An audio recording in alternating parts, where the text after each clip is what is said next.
welcome back to the Dolor Factor Live, where we're talking about mental illness and we're asking you, what is your mental attitude? I'm here with Karen Tobia and also with Francesca Plummer-Gabriel, and as promised, we are now joined with Aagee Simpson. Of course, we all know Aagee as someone historically has done so much for Saint Lucia in terms of music, artistry and stuff, lots of things. So Aagee, welcome to Dolor Factor Live. Yeah, how are you? What's up? I'm fine, thank you. I'm so sorry that you couldn't join us this week, but of course you'll be with us next week, God willing. No doubt about it. Good. Oh, they say no doubt about it. Good. Aagee, it was really important to us that we spoke to you because, of course, you know exactly what it is we're talking about in terms of going through certain things in your life where you have had to face certain things about you and also people's perception of you based on all the things that were happening to you. Exactly. Tell us a little about you know, the times in your life that just kind of, things just changed for you and how you felt and people's attitude towards you. Okay, I must tell you, as you know, over the last 2 years, it has been a very difficult period. I mean, I must admit, some I brought it on myself. If I had just obeyed the law, things would have been much different. But sometimes you feel certain pain, you know, and you go through certain crises and certain stresses, and sometimes you call out for help. But like, I mean, a whole year before I was writing stuff on Facebook, that people, I felt maybe people should have got a hint and realized that I was looking for some assistance in my personal life. And I guess nobody took the cue.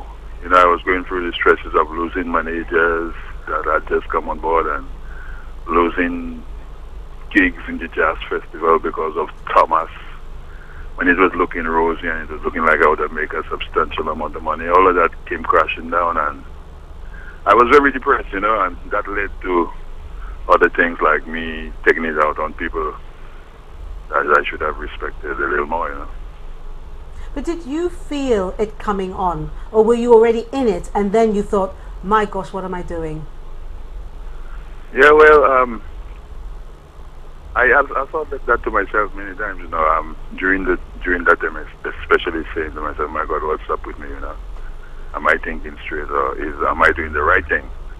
But, you know, ego, you know, makes you want to prove a point, you know? And sometimes it's detrimental, you know what I mean? But did you... You know, you want to prove that, you know, what is people trying to get me to do, you know? Whatever they're trying to keep me away from is mine. And they have no right to do that. And I will show them that they can't stop me even though they try, you know? And that's basically what the bottom line was. You pay the price, you know? For trying to stay there and doing it on your own. Pardon me? I said for trying to stick out there and do it on your own. You try and you figure that you can do it on your own, so you stay and you want to do it on your own, and by the time you recognize that you really can't do this on your own anymore, you're already in the middle of it and it's hard to come out. Yeah, it's very difficult and it becomes suicidal at times, you know, where you're thinking, but you don't want to go on any longer, you know, and, you know. I think you made what's the use, you know? The only thing I wish, you know, if you could speak a little louder because you're coming through a little soft, you know? You know, I think you made a really good point earlier about people reaching out now on social media, Facebook and BB. People often come and they tell me I'll write something there, or, you know, they reach out and they indicate to people something is wrong. And that's an opportunity for people to maybe say, what's up with you? What's happening? Yeah, but, you know, a lot of us, you know, people don't take the cue, you know, a lot of us think, well, may just... But when you, when you met people, did they ask you, Aagee, what's wrong with you? Or did they just talk to you as they normally would do? Surprisingly, yeah, you know, I'm surprised, you know, myself. I must say, I haven't had any negative comments really from anybody. What I think, you know, what I really get is sympathy, if I should call it that. You know, I get, or probably I should call it, I get a lot of words of encouragement from people. I guess probably because I admitted that I had done stuff and I didn't I mean, in the media. I didn't blame anybody for what happened to me, you know. I took responsibility for the whole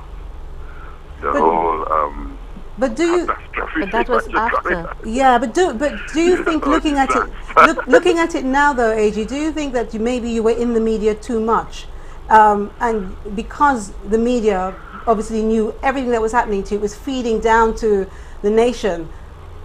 Do you think No, perhaps I don't think so, you know. You know, because, you know, I must explain something that I've always, from very young, been liaising with the media. You know, before I got involved in all those things in Saint Lucia, the media and whatever, I was doing it with VOB in Barbados, because I was working in Viewport at Halcyon Days. I was a lead singer in the band there, and the loudest station I got was Voice of Barbados at 900, and they had these talk shows.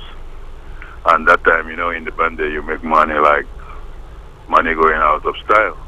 I was able to call Barbados and as often, almost every day, and state my view, you know, my points. But you know, people always knew me as somebody who was outspoken, you know. From a little child, I always got myself in trouble, taking on other people's causes and speaking out on everything. If you ask the people in my hometown, so Fred, they'll tell you I'm somebody that was always outspoken, and people used to get fed up of me, always telling somebody off or saying what I have to say. You know, it's not something I just adopted. That has always been in me. It's just now, there was a time when I lost confidence and I didn't want to say anything. I figure if I open my mouth, people would just ask me to shut up. But then after a while, I figure I became prominent or important enough to state my views confidently, you know. But I mean, so basically, what you've been hearing over the last few years is just confidence coming back in certain ways, you know. But well, that's my next question to you. People can always be right in everything they do. But, you know? but Aagee, what did you, moving on now, what's out there for Aagee Simpson, and what did you learn from that period in your life? Okay, to be honest, I don't want to sound arrogant, but I'm looking at stuff, whatever happened there, as a blessing in disguise, because it gave me an opportunity to go out there and sell my music. It gave me an opportunity to meet other people. Right now, I've recorded 3 duets with a lady. I must say, animator.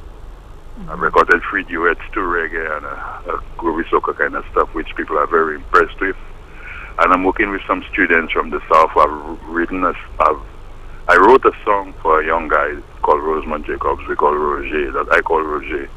It's about anti-violence, anti-drugs, you know, anti-bad conduct in schools, and Substance Abuse Secretariat, NCAPPDD, whatever, has showed quite an interest in the song, and he has also performed the song at a drug-free show, drug-free activity in Font-Assor about a month or so ago, and they're working on him for the carnival season.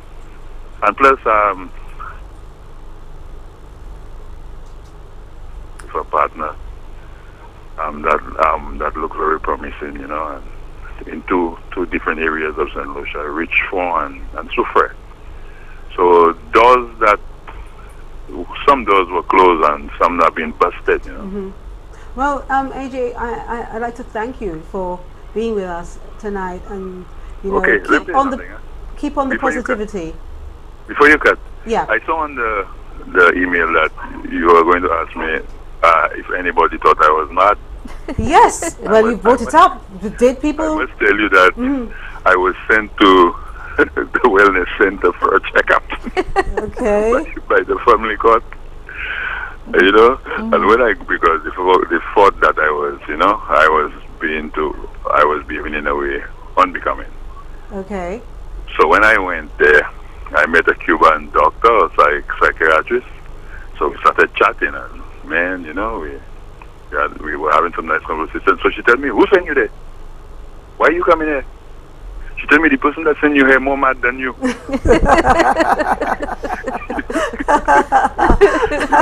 But when you went there, Aagee, did you go to satisfy your own mind that you were okay, or did you have any doubts and thought, well, maybe I am not okay? I had no doubt that I had no problems. Okay. You know, I had no doubt that I had no problems. what the lady said, he's of sound mind and character. Okay, well, we're You know glad what to I mean? hear that, and we are looking forward to seeing some great things from you in the future. So thank you for Yep. joining us. You know what? tonight, Aagee. I've always thrived, if that's a word in past tense or present tense. Thrive through adversity. You know, I mean, at least I might be myself anyway, you know what I mean? Aagee, see you next week, God Good night willing. talking to you, man. Okay then, bye-bye. All right. Well, viewers, you heard Aagee Simpson. It's nice to hear from him, and we wish him the best. If you have any questions, anything related to the conversation, you know how to send your questions to us. Now, remember to stay tuned, because shortly we'll be giving some lucky people some MAC cosmetics, and all you need to do is to tell us. Last week when I was in Aruba, I went to attend a MAC presentation. What is the name of that presentation? As I said, go to dolorfactorlife.com. You may see the answer there. When we come back again, we'll be talking to Karen, we will be talking to Francesca, and we're going to be asking you quite specifically about your mental attitude. See you soon.